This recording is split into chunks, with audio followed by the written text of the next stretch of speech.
I fished myself. If I do this to myself, it's really easy that it can be happen to everybody. Yeah. So this is the advice I actually give. We have to stop being embarrassed Yeah. when something happens. And we really are in this together. There's nobody that's going to be left untouched for this. And even the people who are saying, well, it's never happened to me. They probably had a bit of ransomware or they had something that got through their system. And I just think it's important that we stop hiding behind, oh, I'm great. Because Right. you can be great, but somebody else out there has found a attack vector that nobody has ever thought of before, and they got through. Hi, everyone. Welcome back to Between Fires and Futures. I'm your host, Tonya Terrell, and today we're talking about cyber resilience, what it really means, why it matters, and how IT leaders can build it in practice. And joining me today is Justin Young, Chief Technology Officer at Commercial Tool Group.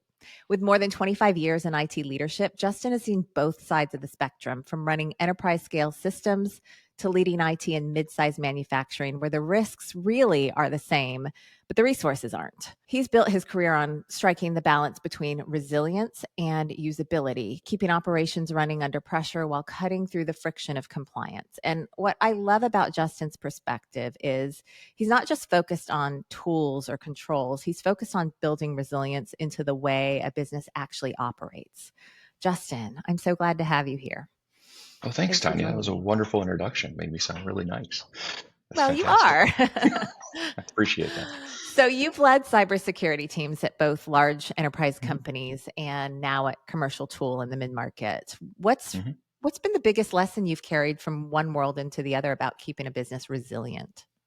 Here's the fun part about business resilience. It starts with the people, and then you add your processes. The technology can and most likely will fail at some point. So you need to make sure and consistently have that conversation with people that it's the processes within the organization that's important. Do you have a paper process in case a system fails? And this works at the large, this works at the small. Um, it's an interesting experience when folks rely on IT so much and don't recognize the fact that their core process is still the people doing the work, not the Right. tool that we use. So it's Right. important. Yeah, that is. That is a different perspective that I really haven't given much thought to, and it's making me question: do we have paper processes because everything is so digitized now? Mhm. So yeah, I'd love for you to share a personal moment or example that illustrates, how important that is. Because what I feel like I'm hearing you say is that, you know, a breach or issue is inevitable, and resilience is like what you do to deal with it after. For sure. Here, I'll give you a couple of simple examples. So before Yeah. I came to Commercial Tool Group, they got hit with the WannaCry virus a couple years prior to. And there was just really one guy doing all of operations, 300 plus machines, 20, 25 servers. And they got hit with the WannaCry virus. I think it was on a Friday afternoon. And by Sunday morning, they were up by 5 a.m., which is an amazing feat by two people doing all the work to get that accomplished. So one of the reasons they were able to do that is it was a small team. And so everything was in Bob's head and Bob was able to accomplish that. When I showed up, I said, hey, that's great, but nothing's on paper. So Mm. if there is a problem and Bob, you can't get here, this isn't going to work.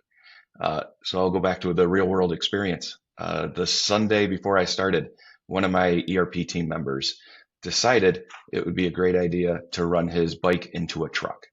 And I did not have him Oh no. for almost 6 months. Alex is a great guy, very, very sharp, was in the middle of a large project. No paper process.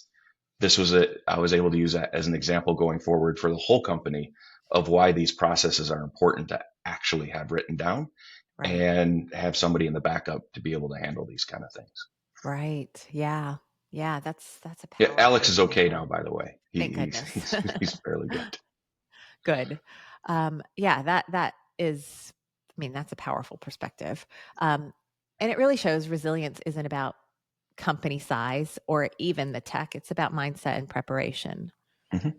Absolutely. So I feel like the word resilience gets thrown around a lot, but from your perspective, what does that really mean in practice? And how is that different from cybersecurity? So resilience to me is really simple. Are we able to do what we're supposed to do? For example, we're in manufacturing. Can I Mhm. get the product out the door to my customers? Because if I can't, I'm not very resilient. I can have as many backups, I can have as much tools and IT related activities in order to keep us from having problems. Yeah. But if there's a flood, if there's a fire, if there's a tornado, how are we responding to that? Do we have processes? Do we have business continuity plans written and playbooks written specifically for these kind of activities? A Mhm. lot of people skip that step and just go, well, it's an IT issue. Resilience is IT. Resilience is the business. It's the operation managers. It's the CFO. It's Yeah. the accounts payables and accounts receivable. This is key to any business. Again, I know I keep stressing this, but it's people and process. The tools just come with that. Right. Yeah. Yeah, and I could see that cybersecurity may be seen more as a technical concern, but resilience really forces leadership to think about business continuity, not just IT defenses, right? And Hmm. the issue is, and this is what we hear from IT leaders all the time, is that many executives still see resilience and security as just an IT problem. Hmm. So, how do you get your executive team and even ops leaders to see cyber resilience as a core business risk that they must own too? One of the things I think that IT needs to be a little bit better at, we've made strides in IT on this, is communicating within the structure that exists, using the language that is understood by the people we're talking to, not using our accurate, not using little abbreviations, not doing all these things that confuse people. If you Yes, talk all the about compression, acronyms. yes, thank you, accurate. Apparently, my speech impediment is hitting me today. Uh, so when I talk to the CFO, I use financial terms so that they understand what I'm actually talking about. I'm not using IT terms. I talk to the operation managers and ask them a simple question. If the Wi-Fi goes down, are you able to still function? If your computer is not there, if your scanners aren't there, how are you able to operate? And this usually kicks in where they think, well, yeah, that's an IT problem. I said, no, the problem in the end is, are we getting our product out to our customers? Right. Remove IT. 40 years ago, we didn't have IT in businesses, and now it's permeated through it. COVID Mhm. exacerbated that a bit Oh, more yeah. by having some more remote workers. So people aren't necessarily even in the office with you. So if you Yeah. get a severed connection, what does that look like? How are you handling that in the background? So rather than have the conversation about the IT tools or that, I always bring it back to how do we get stuff out the door in order to be the best actors we can for our customers. Yeah. Yeah. No, that makes complete sense. Um, and, as I think about it, like anytime things go down or any sort of crisis at all, like the real choke points are ultimately executive decisions, right? Like, Hmm. what do we Absolutely. stop? Who do we notify? What risks are we willing to accept? Hmm. Those decisions don't fall to IT. So, if ownership only sits in IT, the seams really can break if those are the kinds of decisions at stake. Yeah, let me give you a simple example. So I helped design the crisis management structure at my previous employer before I had left. It was a great experience, and I had to convince them that we even should have this because I was running global IT operations at the time, and we were always on the lucky side of good. So Mhm. why do they need such a thing? Well, there's reputational harm. There's lots of things that could happen. COVID, once again, was a nice little kick into their system that made them understand, Oh, yeah. oh, this isn't just IT. I need this for other things. That Right. truly helped. But here's an example of what I was able to do to marry two things together that you were talking about. So the Mhm. executive decisions are important, but with cyber resilience or cybersecurity in general, we have to make decisions relatively quick. And if you're a global company, for example, and you're relying on an executive board that is 6, 7, 8 hours away from you in a time zone, you need to make decisions quickly. So I was able to Yeah. convince them that we would triage locally. That meant maybe we turn off everything or whatever that looks like. And then they can make a decision after they wake up or whatever it is on what we're doing going forward. But we need to have decisions made much closer to home than somebody that's afar that doesn't necessarily see the whole picture that's going on locally. Right. Yeah.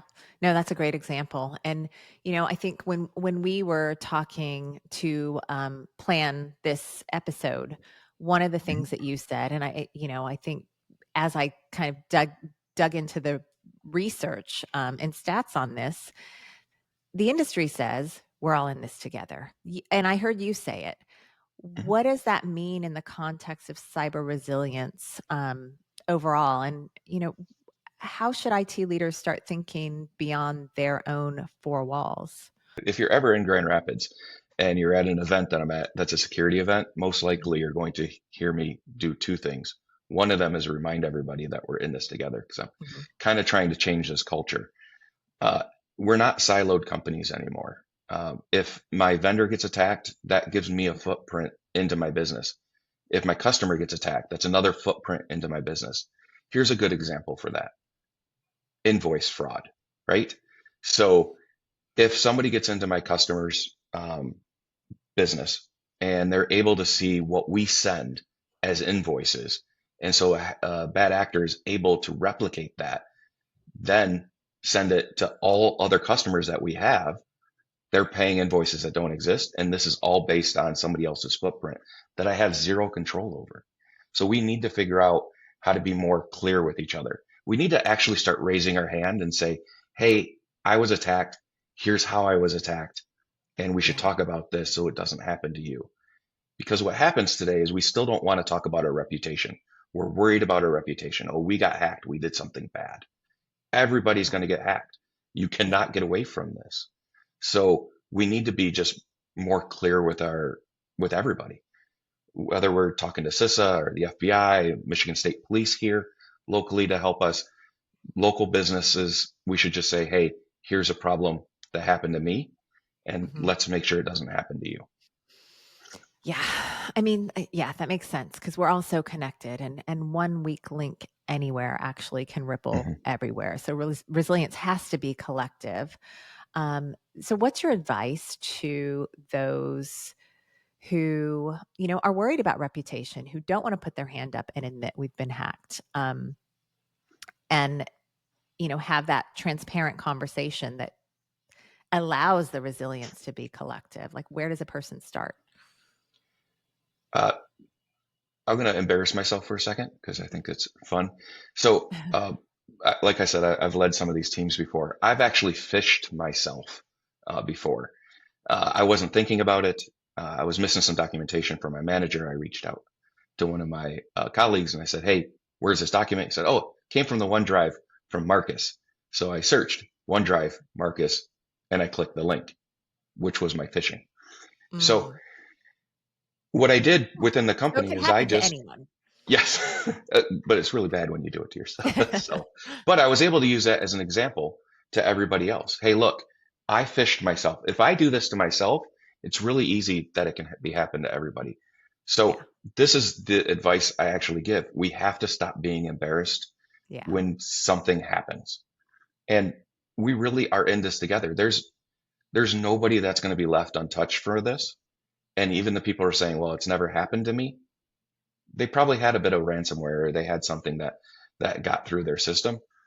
And I just think it's important that we stop hiding behind, oh, I'm great, because Right. you can be great, but somebody else out there has found a attack vector that nobody has ever thought of before, and they got through. It's It's okay. happening all the time.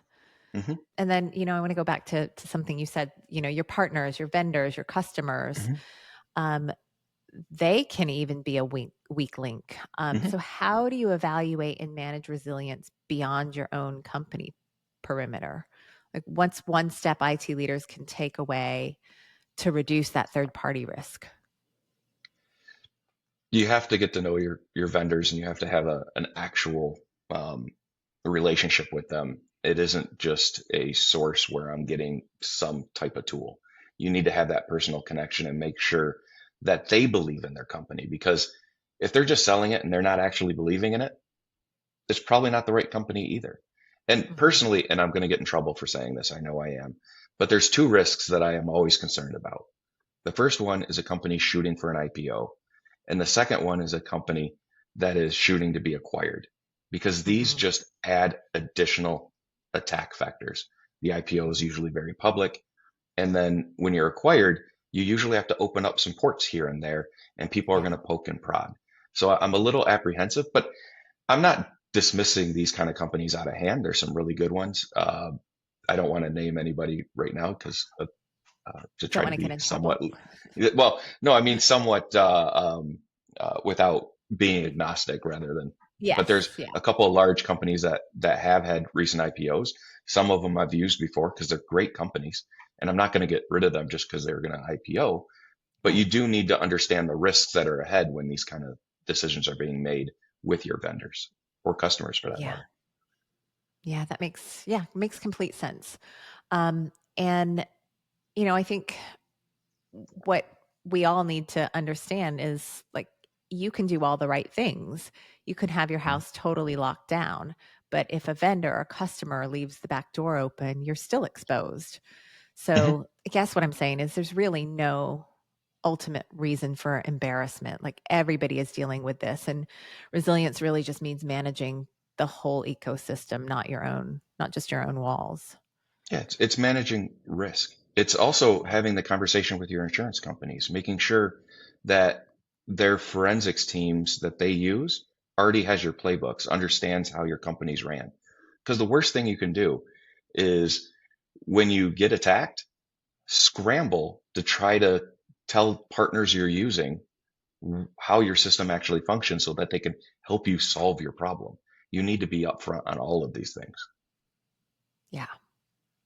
Yeah, so you've talked about the first 60 minutes of a crisis determine the ultimate outcome. Can you walk us through your playbook? What's in place before an incident that can make all the difference in the world about the the trajectory and the result?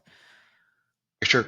So what example of what I just said? You have to have the conversation with the forensics teams. You have to Yeah. have conversations with any third party that usually helps you, or if you are using SaaS-based systems that are managing certain areas of your environment, you need to make sure everybody understands what that environment looks like, has the contact information of the folks that you are going to be using.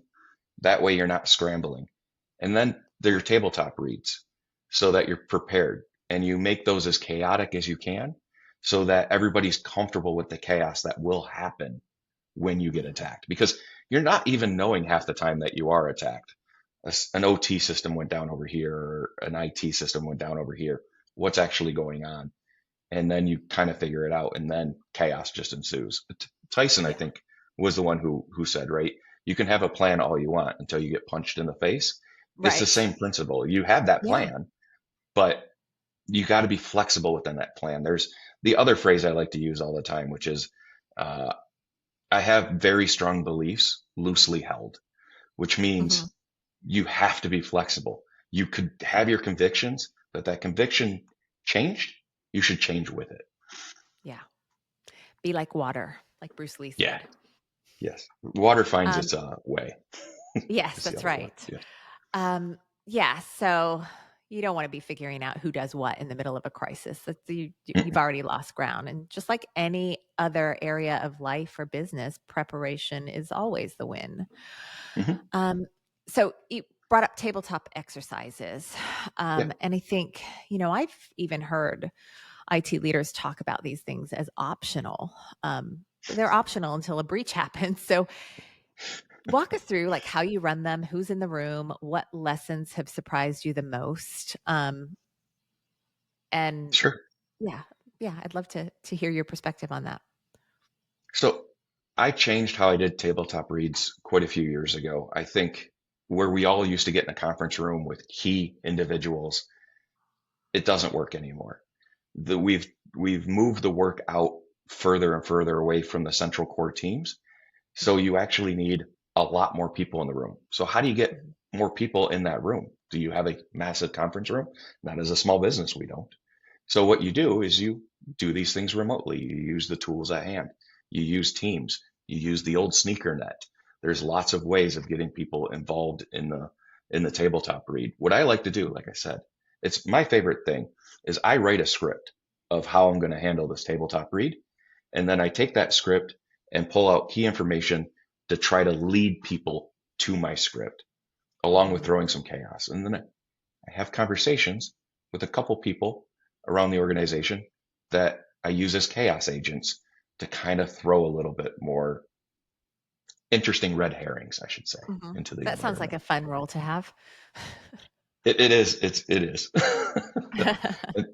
including mine where I cause chaos. Because again, you have to be comfort in the chaos that's about to happen. Yeah. So you're going to be in a chaotic environment. So let's bring down that temperature by being more relaxed within that environment and knowing and being more secure that we're able to roll with all these punches Justin threw at us, which I swore at him repeatedly when he was doing these things at me. But these Mhm. are important. So we no longer do tabletop reads within a an enclosed space, and we Mhm. get everybody from the floor to the CEO involved in these. You do, of course, have to have your core team, your incident response team, Right. your business continuity teams. These are people that you do, but you Right. bring more people into the from the outside into it. So when you've I've done even those used vendors, by the way. Oh, yeah. Mhm. Yeah, I mean, that makes absolute sense, right? So, when you do these exercises, what lessons have actually surprised you? The the one that surprised me is one of the things I learned from the Army Corps of Engineers. If you throw something that has happened to a child into the mix, the parents in the room get really frantic about what's going on in the outside world rather than what's going on in the inside world. And I Mhm. hadn't really thought of that until they did that. And then I did a couple experiments myself using something similar, Mhm. and very much so. If you are able to throw chaos within the children of the people in the room, you're not going to get anything done. And so it's Mhm. important to get that resolved before you can actually move on. Yeah. Yeah, I would not have thought about that, and I'm a mother, so yeah, I Mhm. 100%, I that that aligns with how I would behave. Yeah, and you Um, should. That yeah, your child is way more important than the company you're yeah, in. Period. End of yeah, statement. yep, 100%. So what happens when companies skip this step? Chaos. Yeah, This is where you run into chaos. This is one of the reasons why companies take 3, 4, 5 weeks, sometimes even longer, to get back to where they were because they wow, weren't focused prior to, and so right, now they're trying to fix it now. yeah, And these are bad. And then it also brings in confusion amongst the staff themselves. What am I supposed to be doing? Where am I supposed to be? And if that's going on, then you have somebody that has to direct all those people to do those things, taking away from what they should be actually doing to get things mhm, solved faster. So that's what I would say about this. yeah. Yeah, of course. Nobody wants the first real test to be the real thing. No. So, yeah, no, this is great. So, for smaller IT teams with tight budgets, what's the Mhm. one step they can take away right now that will instantly make them more resilient? Well, communication and documentation. And this comes from somebody who hates documentation. I really hate documentation. I was a developer when I first started. I didn't like doing it then. I don't like doing it now. Yeah. But it is key. It isn't just documentation in a digital space. Do you have work instructions set near the area in which needs to function in case things go down? Do you have your documentation stored in a central repository? And then if you do you have a second place where that is actually stored just in case that repository gets taken down? Because you can't get your systems back up in place if you don't know your IP addresses, if you don't know your username and passwords. A lot of different things you have to have in order to get your systems back up and running. So what we like to do is have a third party that has a communication tool so I can use them. They're relatively cheap because you're Hmm. not using them all the time and they're just storing some documentation and then you hopefully, hopefully never have to use them. Yeah. But if you do, they're But you're there. prepared if you do. Mhm. So, what would you say is the one thing they should stop doing that wastes time or money that isn't going to impact resilience? Silos. Stop Yeah. being in a silo. if you're not cross communicating. IT is not in a silo. Production is not in a silo. Everybody works together. One of the ways you can also solve some of this is get people in a room or just talk with them and explain what happens downstream from their process and upstream from their process. Mhm. So they understand that they are also in this together. They're not just doing this one thing. This one thing carries over to another. So how does that Right. affect them? And that's also key because it opens up a lot of eyes when they understand if I did this, this breaks this process. So I Yeah. shouldn't be doing this. And I just made Jimmy's life much harder because I felt like doing something that I felt like doing a shortcut. It's a mistake. Right. Yeah. I mean, I think the zoom out and show everybody the big picture is just always a good idea. Beyond Mhm. resilience, just, even moving forward in any objective goal, you know, daily business operations. It's just Mhm. always a good idea to see where you fit so everybody sees where they fit against the greater whole and how we're all connected and everything that everyone does impacts the whole. Mhm. So, for an IT leader starting fresh on a resilience program, what are the first 3 moves they should make in the next 90 days? The first three moves, especially if they're fresh, is they should be looking at their documentation, seeing Mhm. if they see any gaps in it. The next thing they should do, and I know I've been hammering communication and documentation, but these are really two key things that people want to overlook because they don't want to Yeah. do them because they are the hardest piece. But Yeah. Well, go nobody talk to wants your to go through operation. that. I don't think anybody enjoys it. No. Well, hopefully these language models can help with this a little Yeah. bit and speed up that process. So the other piece is you go and you talk to the operation manager, you talk to somebody on the floor, you talk to the CEO or the CFO, sales staff, you talk to the key stakeholders within the business and find out what they think the gaps are. And then once you have the documentation gaps, the operational gaps that is there, and then you can update the documentation and you can have real conversations of here's what we need in order to move forward. Those are the 3 steps, I would say. Okay. Yeah, that's helpful.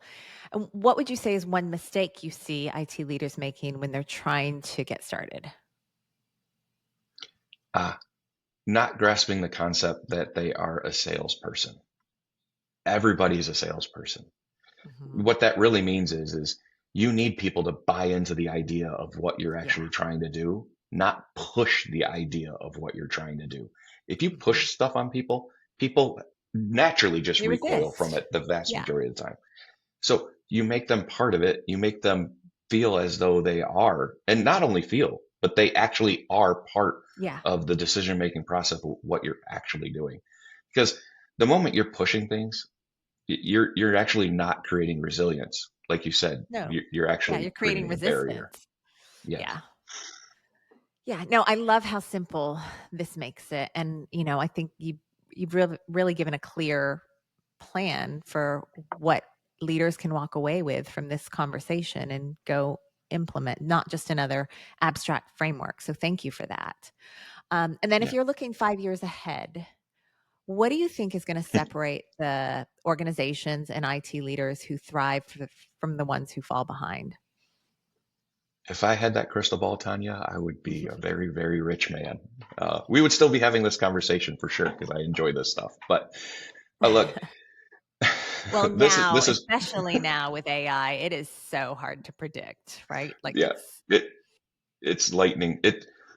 So when I first started in this industry, to be secure, you had this big barn door and you had this tiny little hole. You just had to make this hole secure and everything was yeah, fine. Everything was great.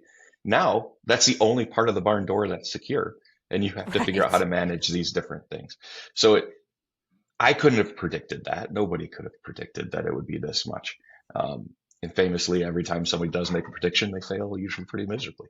But I'll Mhm. say this to try to put this in a good perspective where people can take away from this. So life is about pivoting, whether it's in real life, in your personal life, or whether it's in IT or your business itself. So I'll go back to the documentation. Hey, did Jimmy launch a new server? Did we update the documentation? No, maybe we should do that. So as long as you incrementally stay within the space, and see what the next thing is that exists out there and monitor it and then bring it in.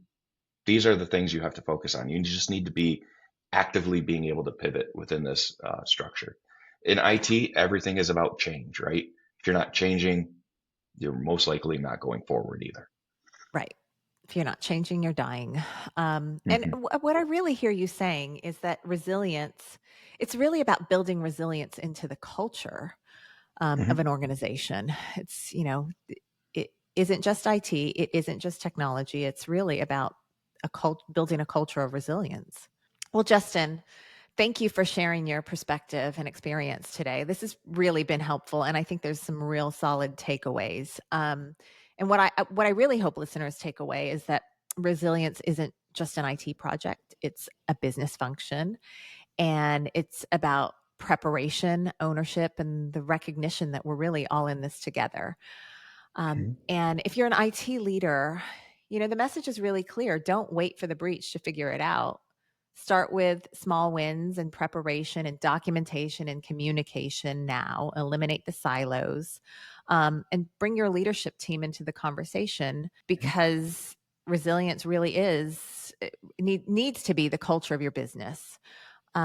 Justin, if our audience wants to find you, where is the best place to connect? Probably LinkedIn, of course.